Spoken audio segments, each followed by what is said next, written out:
the next thing that we should consider in this competition between SN1, SN2, E1, and E2 is the leaving group's ability. So how easy is it for our leaving group to leave our molecules? So you'll notice that both bimolecular and unimolecular reactions are affected by the leaving group, because in both cases the leaving group leaving is part of the rate determining step.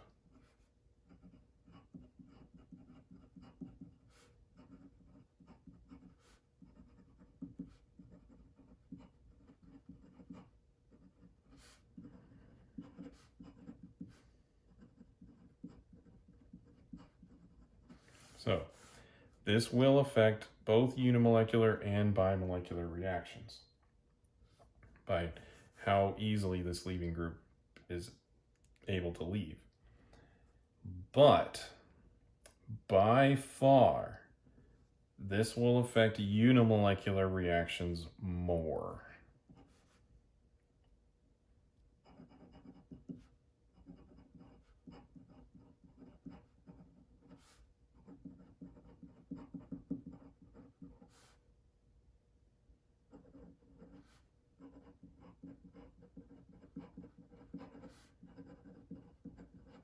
Now, why is that?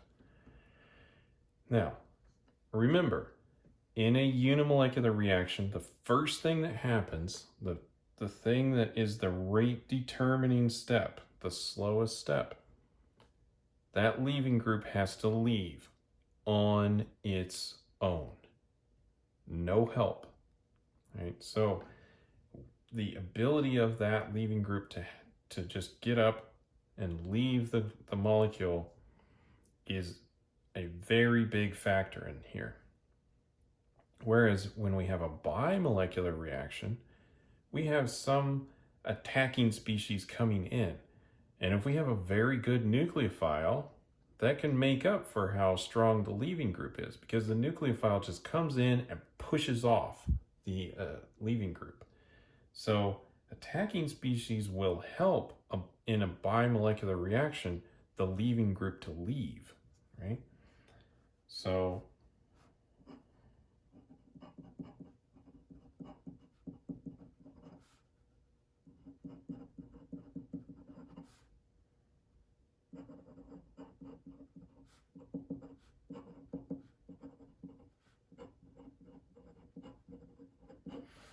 in a bimolecular reaction, the attacking species will help the leaving group leave. It will start coming in and stealing some of the electron density from the leaving group, and it'll weaken the bond. And that'll make it a little bit easier for it to come off in a substitution reaction. Now, if we're talking about an elimination reaction, pulls that proton away, the electrons start transitioning in between the two carbons, that will weaken the bond between the carbon and the leaving group, again promoting separation. Unimolecular reactions don't have that. The leaving group goes first, then the attacking species comes in second. So again, the strength of the leaving group, or the ease of the leaving group, is very important for unimolecular reactions, SN1 and E1, right?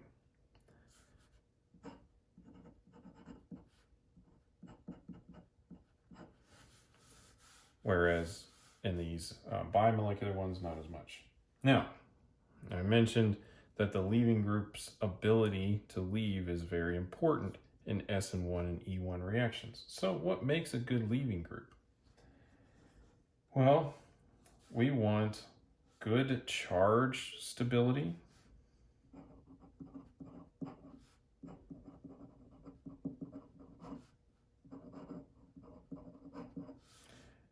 We want charge stability.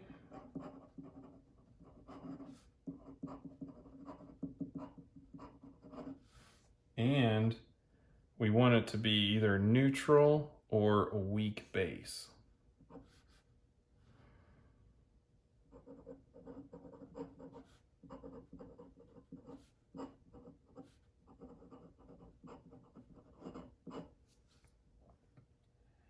So what would make a poor leaving group? Well, things that are good nucleophiles or good bases would make poor leaving groups. So let's start over here with poor or bad leaving groups.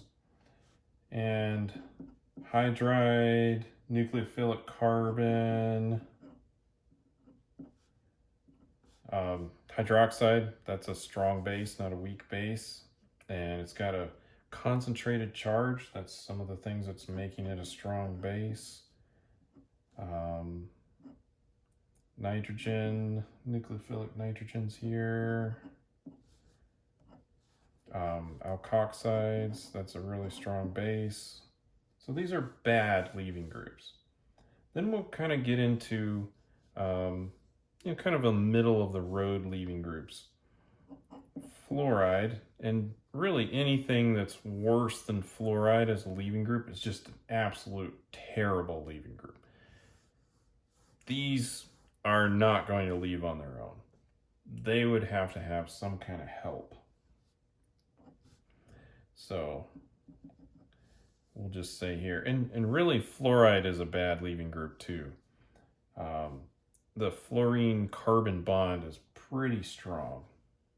Then we get into something that's a fairly strong base,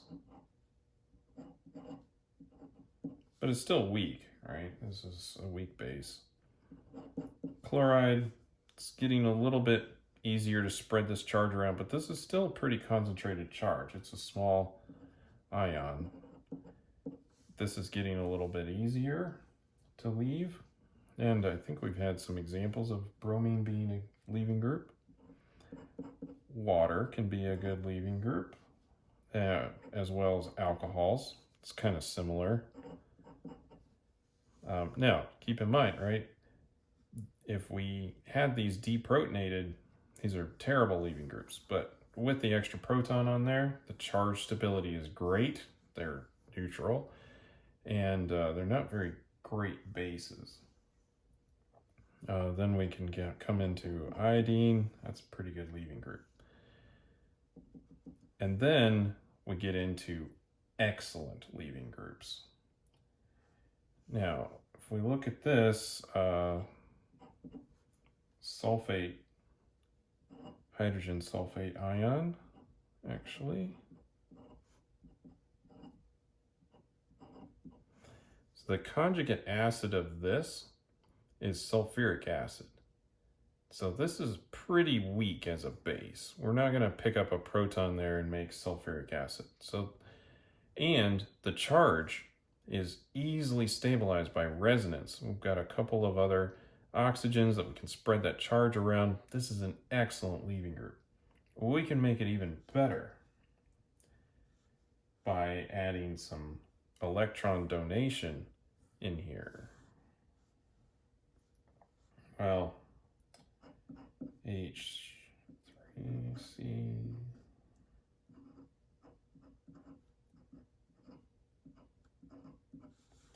So here we've got a really good leaving group too. This is methyl sulfonate, and this is often abbreviated MSO. And you'll see this in structures as just MSO on there, and the oxygen is what's being bound to the structure. And this is the mesylate.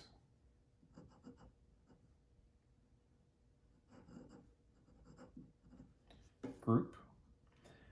So called because it's got the sulfur group is this part of the name, and then Me is the abbreviation for methyl. So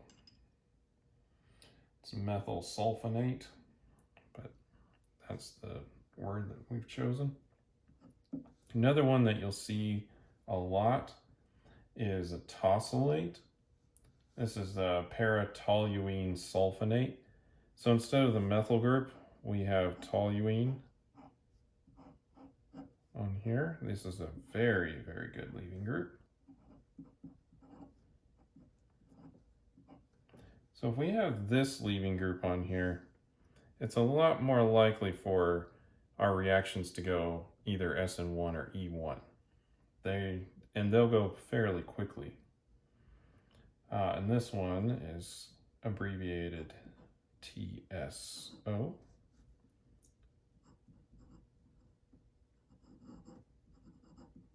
And it's tosylate. And then triflate. This one's powerful. So it's very similar to our mesylate, but we're going to substitute these hydrogens for fluorines. Now when we put electron withdrawing on there, wow.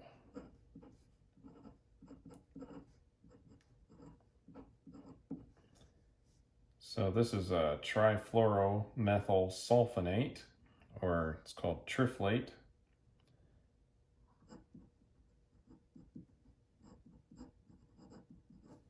And this one's abbreviated TFO.